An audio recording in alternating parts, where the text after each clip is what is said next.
Bon, nouvelle vidéo update. Il y a 1 milliard de choses à dire. Ça fait 1 mois que j'ai pas fait de vidéo. Et ce sera un épisode par semaine.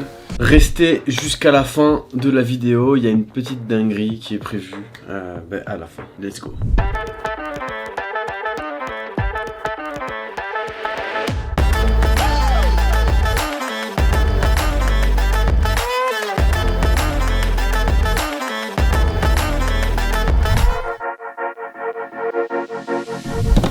Ça grossit vite, il y a de plus en plus de freelances qui installent l'extension et de plus en plus viennent du bouche à oreille. On avait pour objectif de faire et d'atteindre 10 000 freelances à la fin de l'année et là, si tout se passe bien, on va les atteindre à la fin du mois, donc fin octobre, début novembre. Pour vous donner une idée un peu de la croissance, il y a 1 an, le mois de septembre, donc 2022, on avait fait 128 inscriptions. Et là, le mois dernier, donc en septembre 2023, on a fait 1500 inscriptions. Ça fait un x11.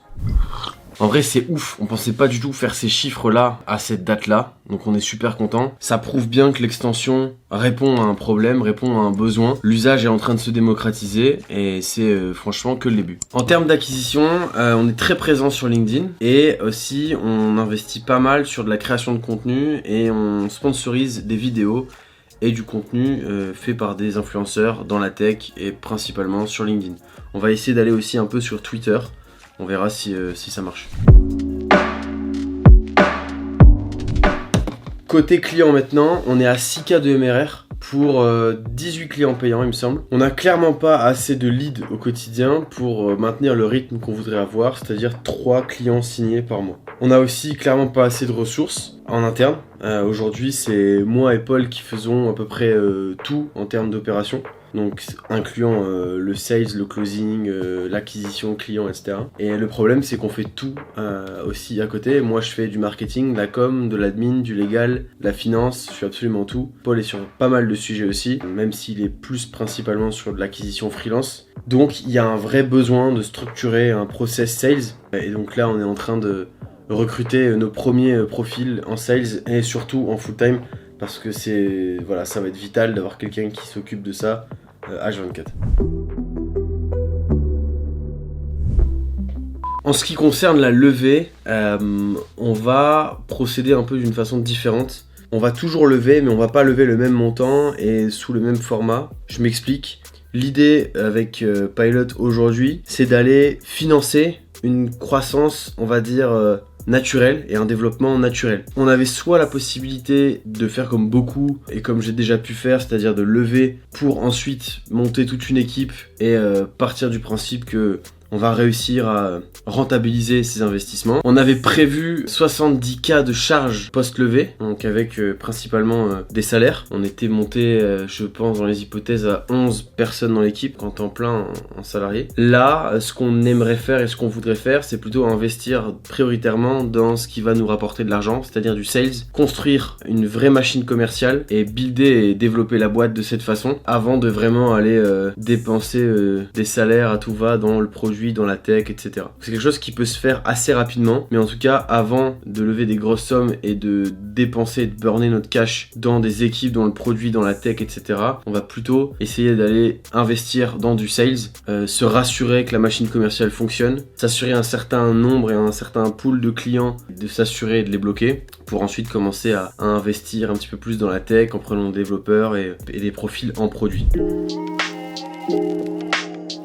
Petit Rex, petit retour d'expérience donc de cette façon de fonctionner. En vrai ça marche plutôt pas mal. On est assez content d'avoir du temps chacun de notre côté chez soi pour bien produire. Et se voir une fois par semaine, c'est largement suffisant. Quand on est sur place en présentiel, on passe du temps un peu ensemble, on mange ensemble, on joue ensemble. Ça finit souvent en Mario Kart ou en Codenames le midi. Et surtout on parle, on discute, on échange, on essaie de brainstormer un maximum. On fait nos team weekly le mercredi matin, on donne les chiffres et surtout on parle de tout. Et le reste du temps ensuite on produit chacun de notre côté, chacun chez soi, sans forcément se déranger et avoir l'inconvénient des transports et de tout ce qui va avec. Je reste persuadé, et c'est intéressant de se le noter là comme ça à travers une vidéo, peut-être que plus tard je dirais l'inverse, mais pour le moment on est 7, on est une startup qui est encore à ses débuts, on a 1 an et demi, on est le 5 octobre 2023 et je continue à dire que le télétravail c'est une super solution. Maintenant, c'est toujours agréable aussi de se voir une fois par semaine, à voir comment on va faire évoluer ça, sachant que moi à terme j'aimerais être full remote, mais de continuer à proposer aux gens de pouvoir se voir au moins une fois par semaine sans obligation. À voir comment ça va évoluer, de toute façon on va suivre ça à travers les vidéos.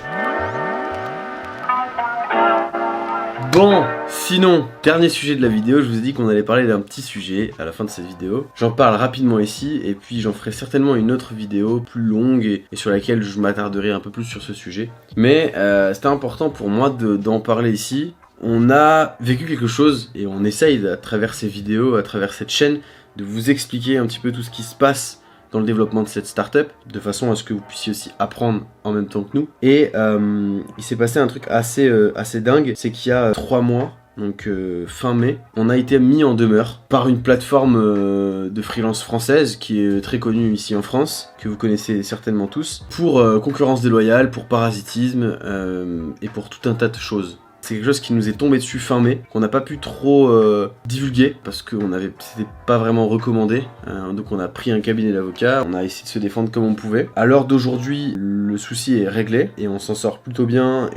Et quand je dis plutôt bien, je mets des guillemets. Voilà, c'est quelque chose qui est encore un peu frais pour moi quand je l'évoque comme ça. Donc j'ai pas forcément toujours les bons mots, mais j'essaierai de prendre le temps et d'essayer de revenir un peu sur tout ce qui s'est passé. En tout cas, c'est super intéressant à disséquer parce que on est, nous, depuis le début, persuadés qu'on apporte de la valeur et pour les freelances et pour les recruteurs, les plateformes de freelance de manière générale.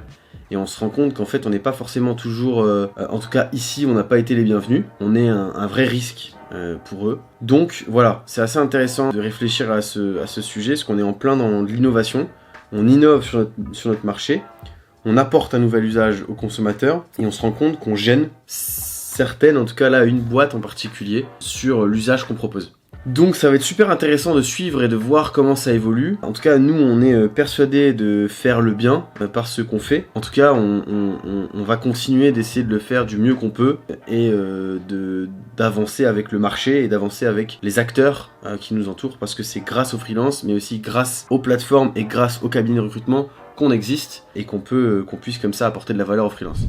Voilà l'équipe, c'est tout pour cette vidéo update. Abonnez-vous si c'est pas fait. Si vous vous posez la question, c'est bien des lunettes de vue. À bientôt, bisous, cœur sur vous, bye.